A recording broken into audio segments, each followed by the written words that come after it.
Assalamualaikum warahmatullahi wabarakatuh. My name is Abiyyu from 6A. Today I want to practice how to make fried rice. The ingredients is 1 plate of white rice, 1 egg, 1 teaspoon of salt, 2 cloves of garlic, 2 cloves of onion, 2 tablespoons of margarine, a few slices of tomato and cucumber. The tools is frying pan, stove, spoon, spatula, and plate. Step how to make fried rice. Heat frying pan by medium flame and add margarine.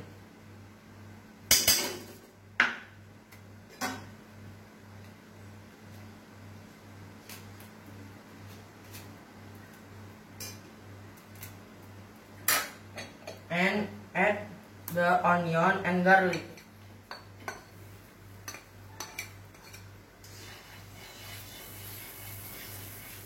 Stir all materials until ripe and fragrant. Put egg and scramble until cooked.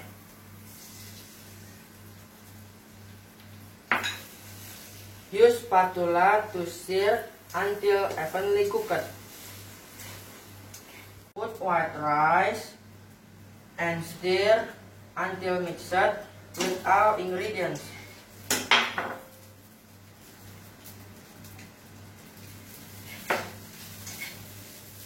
After everything in the pan is cooked, fried rice ready to serve.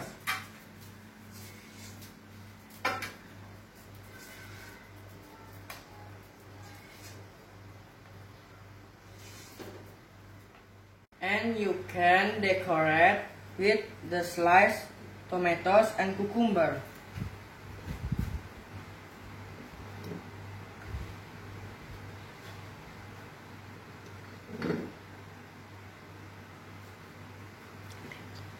Thank you.